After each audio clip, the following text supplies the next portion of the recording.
Well, welcome everyone to our guest speaker peer support meeting. And we're very fortunate to have Inez join us, who, as you can see from her Zoom title, is an occupational therapist. But I did ask her to provide us with a little bit of an overview of what she does. She's an occupational therapist within the lung transplant service at the Alfred Hospital. So some of you may have already met her. She works across both the inpatient and outpatient setting, working with transplant recipients and their families as well to support engagement in meaningful activities, both pre and post transplant. So, welcome, Inez, and thank you so much for joining us. We do have a small group today online because of, obviously the timing of it. However, we've had quite a bit of interest in people wanting to watch it back, so that's why we're recording today. So, welcome. It's a very informal kind of session, so you might have a particular way that you want to sort of share the information, but perhaps we start with, you just sharing a little bit about what you do, and we kind of go from there. Brilliant. Thank you so much. I do have a couple of slides just to help me refresh myself, remind myself of keep me on topic. Otherwise, you'll see that I do go off. So I might just share my Yep. screen if that's okay. Yes, that is But it's fine. nothing too formal, just more so to prompt me Okay, as that we sounds good. go. So thank you for the lovely introduction, Wendy. And it's really nice to see you all. As Wendy's mentioned, I'm an occupational therapist within the transplant service at the Alfred Hospital. Some of you might not have met an OT before. So I think a little bit of an overview of what I do. It's really, really broad, but I like to say OTs, we have the best job in the world because we're all about helping people engage in the tasks and activities that they kind of need to do, but also that they want to do. And I think that's a really fantastic part about my role. It's about figuring out what is actually going to bring you a little bit of enjoyment, bring your life a little bit of meaning, and how can we get you back to doing that. So I think a bit of an overview of where OTs kind of sit in this whole transplant process. I'll speak mostly about this bit over here around discharge planning and returning to those everyday activities. But I will see some people in that pre-transplant phase. This is primarily around some of those more cognitive-based assessments, looking at what your strengths are, looking at where you might need a little bit of extra support. We talk about how we can keep you engaged in activities like showering, dressing, getting out into the community. We talk about services that we can link you in with just to keep you, making sure you've been able to attend to all of those activities. I do a little bit down in ICU in that really early rehabilitation phase around delirium management. That's a big one, and a bit of functional retraining on the ward if you need it. So getting you back to showering, dressing, toileting before you can get out of hospital. And then most of my work is really around that discharge planning, so helping you get off the ward, and then once you're out in the community, identifying what the gaps are in your daily activities, looking at returning to work, looking at returning to driving, and all of that kind of stuff and what that looks like. I was just going to say, my daughter's hopefully having her transplant, will have a transplant, but it'll be in Prince Charles. And up until recently, we've had no OT at all. So, so this will be interesting here. And obviously, Yeah. and Loretta had hers transplant at St. Vincent's. So just let you know, there's people from different. Different hospitals, and kind of the different hospitals have different ways that they run their services. But I think this is kind of a bit of an overview of what we do. And if I've got my contact details at the bottom, so if you have any kind of specific OT questions, I know some OTs that work in the different services around Australia. So I can always pass those questions on to them and see what they can do to support you as well. So thinking about what are kind of the activities that are important to you. And this is what I really like to talk to people about. So obviously you can see up here, I'm talking about things like showering and dressing, but also things like playing golf, listening to music, fishing, caring for your family. And I think it's really important to acknowledge that people have huge and broad areas and activities that they want support with, but also are interested in and want to be able to get back to doing. I think in terms of some of the factors that kind of can impact our engagement in some of these activities post-transplant, you know, I'm sure lots of you have got some of the information coming through the medical teams and the other teams, you might have seen it. We think about things like medication, the tremors, sleep patterns, concentration and memory, fatigue, infection prevention, and changes in independence. And these are all different ways or different factors that will impact people's engagement in their meaningful activities. And I think figuring out what it is for you is going to be really supportive in how we can put the strategies in place to help you get back into it. One of the biggest areas that people talk to me about is, now I know this next slide is going to seem really overwhelming. I'm just going to preface that, is cognition and memory and thinking. So lots of the time people come to me, cognition is not just memory, it's all about attention, planning, problem solving, and learning. And these are all different areas that can be impacted. So I like to think about them in both acute changes, but also long-term, but not permanent changes. And I don't know if some of those people who have been through this transplant pathway or process can talk about that kind of sense of brain fog, that feeling overloaded when you're trying to learn all of your medications and things like that.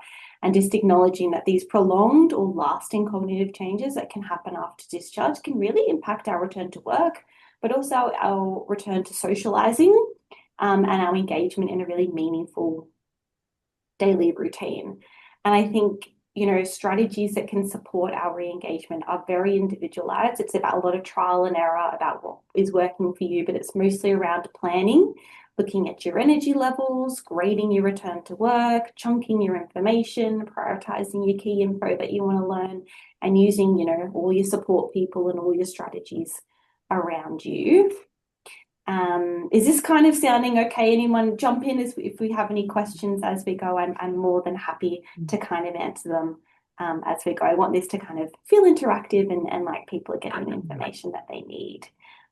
Yeah, definitely the brain fog one. I know we've done other videos around people returning to work, and that was one of the big things we all talked about was that initial brain fog. And sometimes I feel like it hasn't gone away even after all these years later.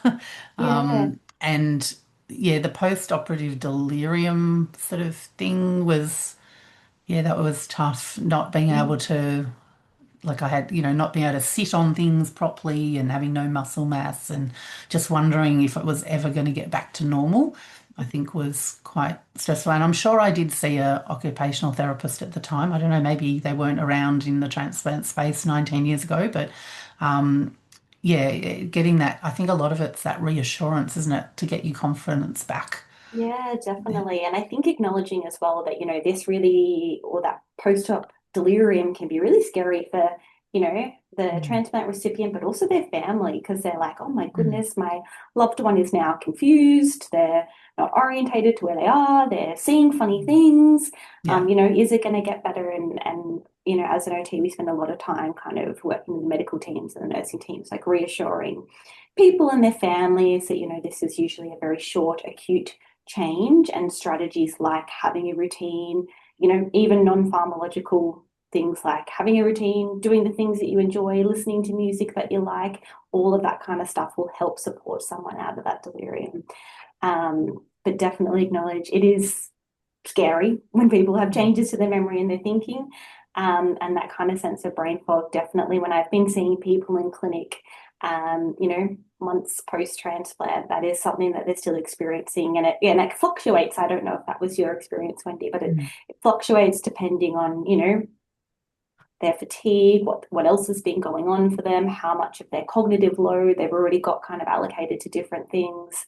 And that's why we kind of want to be always different, always trialing different strategies and mm. figuring out what's going to work for us in these times, Yeah. and how we can support ourselves as well, and how we can use our family and our carers and our support people around us to help support us as well. Have you got research which shows whether it's all drug related, or is it because of the way the transplant's done, or is it just the fact of going through a big operation? Like, where does all this cognitive issues come from? Yeah, I think it's multi-factorial. factorially. I think there is an element where it is unfortunately a side effect of some of the medications. There's probably an element of, just a significant, huge ordeal of going through the operation, being in a hospital bed for a really long time, kind of out of those routines, not using our memory and our thinking. And also, there's also evidence around, people with long-term chronic respiratory conditions, obviously, can start to get hypoxic changes to their brain as well. And that can kind of feel more, or is exacerbated more so post-transplant, because as we start getting back into some of the activities that we might not have been doing pre-transplant and notice those deficits quite as much. Does that kind of make sense? So it's a kind of combination of lots of different factors. And there's evidence around the longer you're in ICU and on the ward and things like that, the longer it kind of takes to do all of this rehab. If you think about how much rehab you do for your body, we also need to be thinking about kind of that cognitive rehab as well. And, you might, if you see me on the ward, I often have little games, like card games and things like that I'm doing with people to build up their ability to sustain attention and concentration for a prolonged period of times, because just like all of our other muscles, the brain is a muscle, and if we're not using it, it can start to get more challenging to get back into these things, and we've got to do that rehab as well. Yeah. Yeah, I just wanted to ask Wendy, what did you mean you couldn't sit on things properly? Oh, I lost a lot of muscle mass when when I dropped from 70 something kilograms to 55, and Oh, the muscles in my legs were just like jelly. In fact, if I wobbled them, they literally were like jelly. And so trying to get up off a chair was near impossible. I had to have something to grab to pull myself up. So I worked with the physios a lot around that, but I assume that's also an occupational therapist sort of area. You might be covering this later in other slides, I'm not sure, but yeah. Yeah, definitely. And I think there's lots of changes, I guess, in this space. So I think, Wendy, I think you said, about 19 years ago was when you kind of went through your transplant at the outfront, and most certainly we didn't have the same structure in terms of occupational therapists in the service. My role, I'm relatively, I was going to say new, but actually I've been doing it for about 4 years now, so I don't know how new I can say I am, but I guess in the scheme of the, service, I've definitely come in, a little bit later than lots of all the other really well-established team members, and it's just about figuring out how we can best support people in this space. so Inez, how many hours of full-time OT are dedicated to inpatient and outpatient just for the lung transplant unit there? Yeah, it's a bit tricky because I have never I guess I am full-time EFT, so I do about 40 hours a week. I kind of look at inpatient, outpatient, depending on the need. So sometimes I won't see as many outpatients because people don't really need me. Some people have a different rehab course and might not necessarily need as much OT. So it's really hard to kind of determine the split, but I guess I do about 40 hours a week. You're the only one? Yep, I'm the only one. Yeah. Oh. So you just see me, which I think is kind of nice because then I get to build really lovely relationships with people and their families and things like that. And Inez, on average, how many inpatients are there at the Alfred? Ooh. At any one stage? At any one stage, I think probably, at any one stage we might have about 10 to 15 on the ward. I guess not everybody who is on the ward is a new transplant recipient. Sometimes we have some, older or, people coming back in years, months post-transplant. So I still see them, but obviously they require different things and a little bit. Sometimes they're, time intensity, it's different. And just touching on before, I think one of the important things you said was carers, going through some of the cognition. When we were there, and I remember my wife was going, well, what's wrong with him? What's wrong with him? And the OT was so good. It wasn't you, obviously, 8 years ago, but just to to reassure and give some guidance to it, because obviously we'd never been through it before, and she looked at me and went, "Oh, what's going on with him?" But that's where our OT experience was excellent. Yeah, definitely. And I think lots of the time people can get quite scared, which I think is very understanding when, you know, your loved one is confused, they might not remember who you are, and it's not really you know, the education in the wider public around, you know, something like a stroke. Everyone kind of knows what a stroke looks like, what the, you know, sometimes what the clinical recovery looks like and things like that. But when we talk about delirium, it's not as kind of present in, you know, everyday kind of conversations. And I think I try a lot to do a bit of education in that pre-transplant phase around what a delirium might look like, and because, you know, we can think about supportive strategies even before you come in for your transplant, and how we can minimize not your risk so much, but how we can minimize your kind of overall experience and things. You know, there are lots of different risk factors for delirium, and some of them are kind of unavoidable: major surgery, you know, high analgesia, all of that kind of stuff, age and things like that are all delirium risk factors. But if we have, you know, really clear setup from the beginning, like, you know, pictures of your family when you wake up, being orientated to daytime, nighttime, which is really tricky in the ICU because, you know, it's all lights on all the time, no windows, but kind of making sure there's a clock and someone's letting you know, and as it's Tuesday, it's the 2nd of June, it's 2026, you've just had a lung transplant, your loved one is here with you, this is what's going on. That can all be really supportive. And we certainly know that, you know, protracted or prolonged delirium slow down people's rehab. So we want to kind of make sure we've got everything in place supporting them early. Yes, sorry, I can go off topic talking about delirium. I think it's that's good. It's good to know, and we'll just randomly ask you questions. Yeah, I started dreaming of lots of spiders crawling all over me. I'm pretty sure that was the drugs. And when I was in the ICU, and I was convinced they were on me, it was horrible. And no one could see them but me. So yeah, there's a few funny things that happen. Very funny things. Yeah. Over to you. Well, yeah. Oh, sorry. Right. I guess one of the other big things I kind of talk to people about is how we can build consistent routines. So I don't know if people are familiar with this kind of activity pattern I've got here, where you have a good day, you do lots and lots of different things, and then you have a bad day, and then you have another good day, but it's not quite as good. And then over time, we see our energy levels going down, and we're not able to kind of participate in as many things as we would like to, even if we are feeling good. So we really want to avoid what we call this kind of like boom and bust pattern. I think this is applicable, you know, even pre-transplant as well, depending on your energy levels. Sometimes we do have good days and we have bad days, and often if we do too much on our good days, then our bad days can be worse. But it's just thinking about how we plan our activities, not just across a day, but across a week, is really important.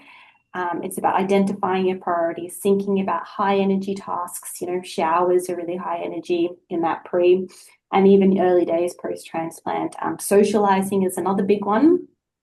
And that kind of touches back to those cognitive levels of fatigue that we spoke about. You know, it might not feel as always as physically demanding, but sometimes, you know, socializing has a big cognitive load on us, and that period of time we're required to sit and pay attention, that again can be high energy, but just in a different kind of way, versus something like reading a book.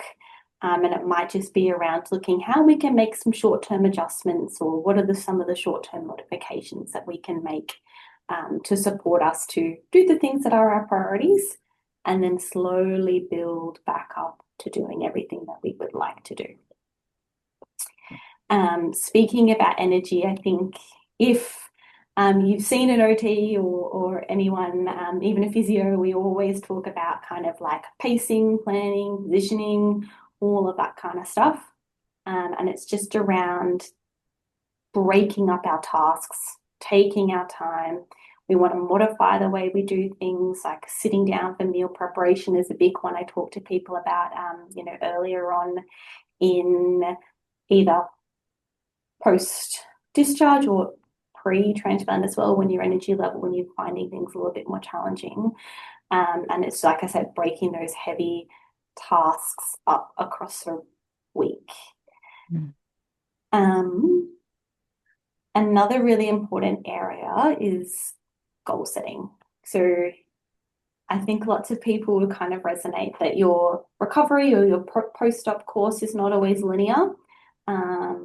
Sometimes people have fantastic recoveries, all linear, everything's amazing. But the reality is sometimes we can have peaks and sometimes we can have periods where things are a little bit more challenging, and setting goals actually helps us stay motivated and track our progress across a longer period of time. But when I often talk about setting goals, people set these amazing, big, fantastic goals, but they don't break them down into smaller steps, which is really what helps us figure out how we can achieve them, rather than be like, the goal is I want to go back to playing 18 holes of golf. But if we don't think about, phase one might just be actually going down to the golf club. It might be for you getting up, getting dressed, having a shower, driving, or getting someone to drive you down to the golf club. That might be a big enough achievement in itself in those early days. So it's just thinking about how we can break them so we can track our progress. We can think about what are all the different steps we need to do to plan and prepare to achieve a bigger goal that's going to kind of keep us motivated. I do have a little bit about returning to work or study. I might just briefly touch on it because I think lots of people have questions about returning to work, returning to study. But then I can answer any kind of more specific questions that people have. I think when we think about returning to work and study, one of the biggest things is your medical status, obviously, your physical capabilities, but also the demands of the task, and also what you were doing before. Not everybody can or wants to go back to the role or the job that they were doing prior to transplant. And sometimes you don't really know what you want to do, and that's where you can talk to an OT, and we can link you in with community-based services that can kind of help you figure out what is going to be a really good way for me to get back to work, get back to study. It doesn't actually have to be paid employment. When I'm talking about work, I can also think about carer roles that we might have, looking after, our grandchildren or our children or whatever we might be doing. But thinking about what we can change or what we can do and how we can support you to getting back to something that is a little bit more, I like to call it like productive occupations. So that kind of not so much leisure, something that's a little bit more, like productive. One of the biggest things is that graded. You've heard me say graded return or graded activities lots of different times, but it's about slowly building back up. Even if you feel fantastic, we don't want you going back at 100% and then kind of dipping off and not being able to work for a week or so. We want you building up, even if it feels annoying and slow when your OT is telling you, go back to work a couple of hours every day and then slowly build it back. I promise you will be able to sustain and it will be more maintainable in the future. And I think it's really important about considering when you go back, if you're someone who works in a job that has a really busy period of time of year, like, if you're going back to accounting and you're going back at end of financial year, that's going to probably put a whole lot of unnecessary stress and a whole lot of unnecessary kind of complexities or challenges in your return to work. So could we delay it by a couple of months and support you to go back in a little bit more of a quieter time so that you can kind of achieve your goal and it can feel a little bit more structured and supported as well. Yeah, I think returning to work is really individual, but most certainly there's lots of space for OTs to help people who are having a little bit of difficulty returning back to work. Some people are fantastic employers who are, make all the right adjustments, but sometimes it can be a little bit more challenging to navigate, and definitely an OT can support you with that. Yeah.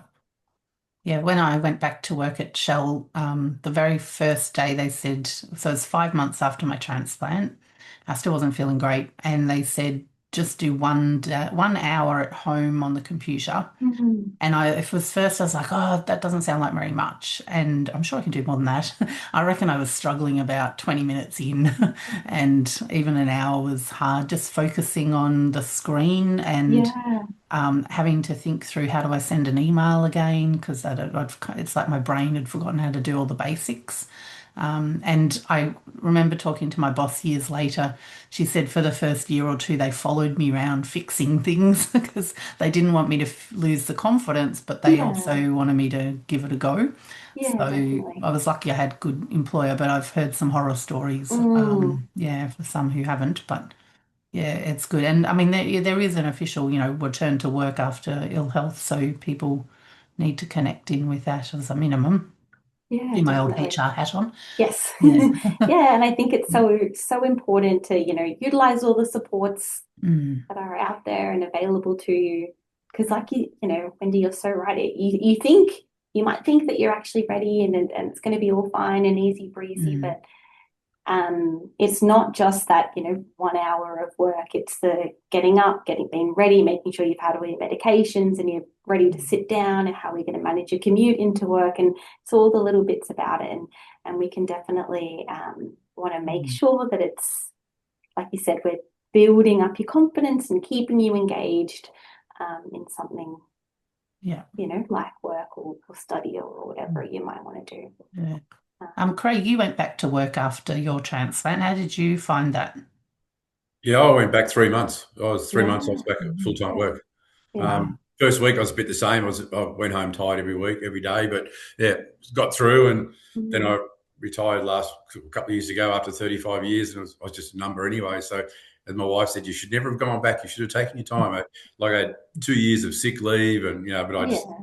had no one to do my job. The guy that was going to replace me while I was away resigned after a week. It was too hard. I was like, no one was doing the job, and I felt like they needed me. Rah rah rah. But yeah, it was a little bit hard. That first week I found was hard, but I was lucky I had a good recovery up till then. So I was out of hospital in 12. I was ICU Mm. 3 days, hospital 12. I did 8 weeks of rehab, and then instead of the 12. And so my recovery was very good.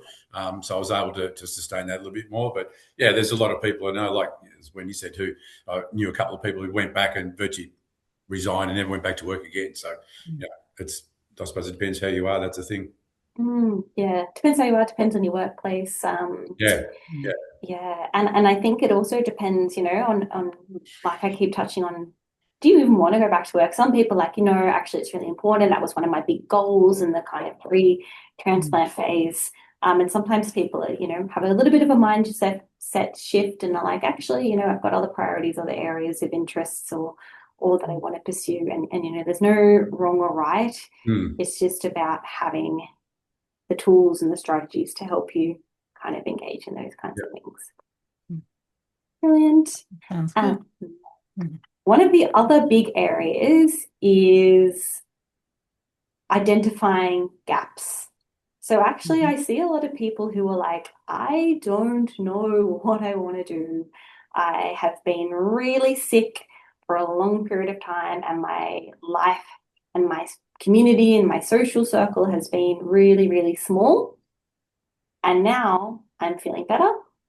I'm a little bit more active. I can start to do, and I have no idea actually what I want to do with my time. I don't know how to build a routine. I don't know my interests. I don't know, what even leisure tasks look like because, um, you know, I haven't had that opportunity to explore these areas for a really long time, leading up to transplant. And when these people they come and see me, I say, fantastic.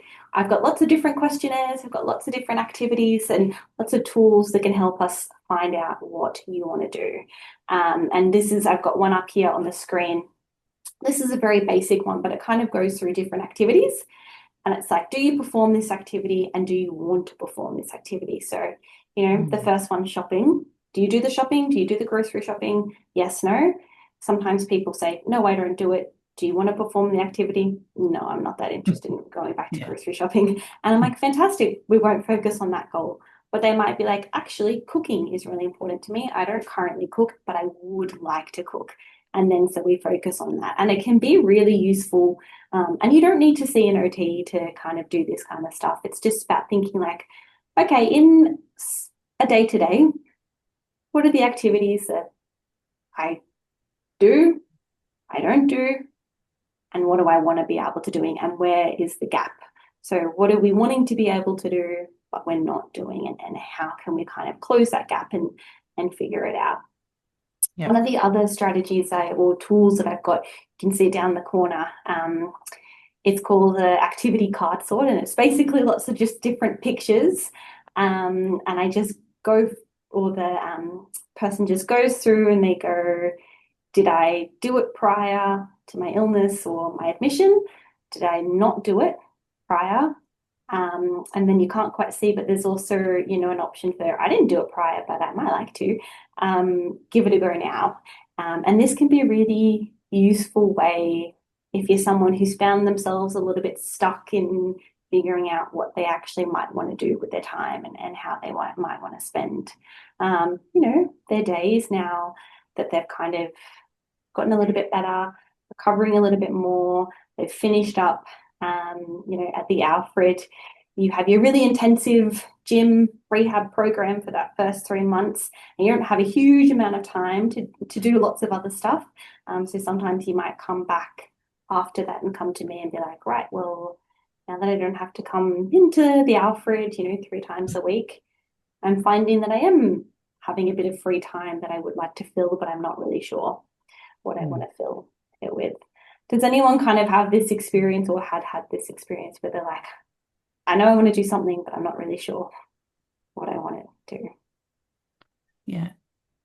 I think, if you come back to work, that kind of becomes a bit of your focus. But I imagine if that's not your kind of key thing you're doing during the day, yeah, you could just be a bit sort of sitting around twiddling your thumbs unless you think about it. But yeah, build it like you were talking about before, the goals, sort of building it up slowly. So I remember one of the things was I just wanted to be able to have a shower on my own instead of needing help. And then I want to be able to, I know it sounds a bit vague, wanted to put my nail polish on because I hadn't been able to do that for so long and they were looking terrible. And yeah, just sort of really small things like, yeah, get myself a drink and put it back in the dishwasher. So it's really tiny things, but we'd celebrate them all. So my husband was really good at that. He'd be like, "Oh, well done, you've been able to do X, Y, Z." And so we would celebrate the silliest of things, but they were big milestones in some ways. Yeah. Yeah, no, definitely. And I think that's certainly in my experience, a really common and shared sentiment that lots of people have. It's the things like I want to be able to tie my hair up or wash my own hair. I haven't been able to do that in so long. Or I want to have a shower standing up instead of sitting down. All of this is huge for people. And certainly, doesn't always have to be big, grand, returning to activities. It's all about the little things that are going to be kind of motivating and really nice for you. It's interesting. Like you got cleaning. I think there's ironing and stuff there too.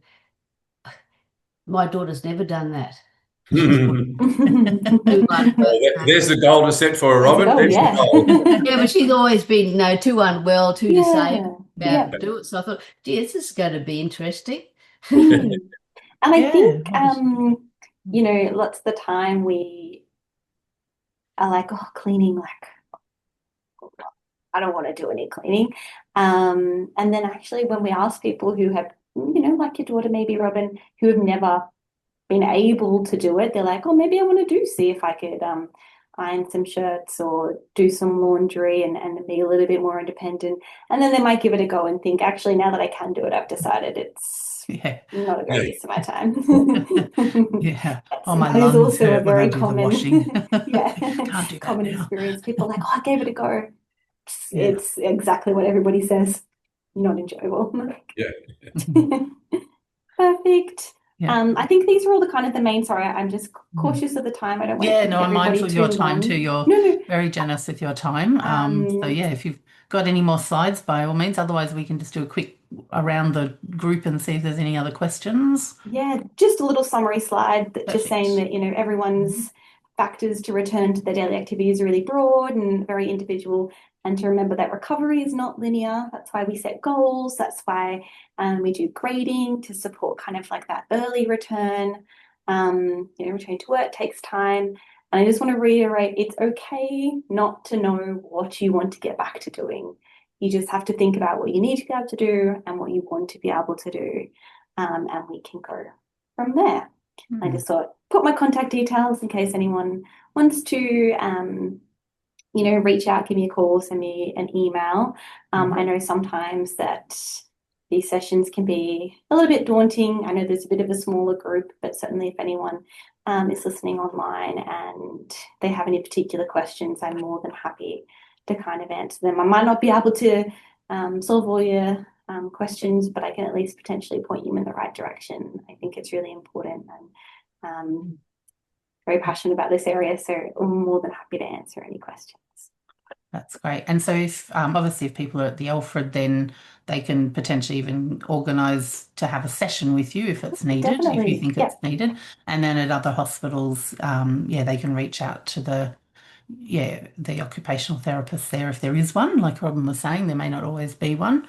But is there also an option to work with somebody in a private way, like there must be other occupational therapists. Is that something that you do through a GP plan, or how does Yes, that work? Like a yeah. So people referral? can get chronic disease management plans and through your GP, and within that you can actually access occupational therapists. I think you can get up to 5 sessions. Depends how you want to use it though, because I know there are other allied health disciplines also used within that, so physio and things like that.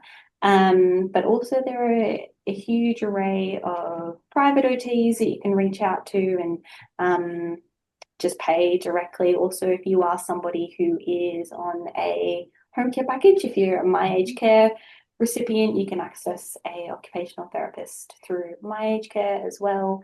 And then if you're under 65, we can also refer you to programs for people who have like chronic illnesses and things like that you can get an OT through. We can kind of always figure out a way if you want to see an OT on how to get you one. But your GP is a great person to ask in the first instance. Yeah, and redirect people. Yeah. Did anyone have any other questions before we wrap up? No, I can't think of anything. No, we sort of bombarded you as we went. That's Very, very informing and reiterating the past as well. So that was good. Thank you. thank you. No, amazing. So thank you so much for your time. And there'll be people who watch this back and be like, just even to have that feeling of, oh, I'm not the only one who's gone through that, or there are people that I can contact if I need help. And not to put so much pressure on themselves. I think they were the kind of key things I got out of it too. So Yeah, definitely. we really appreciate your time, and we will wrap it up so you can go and have some lunch. Thank you so much for having me, everyone. Yeah, no, it's so great. So thank you, everyone. I'll organise this as a recording for later, but appreciate everyone's time. Thank you. Thanks, Inez. Thank you.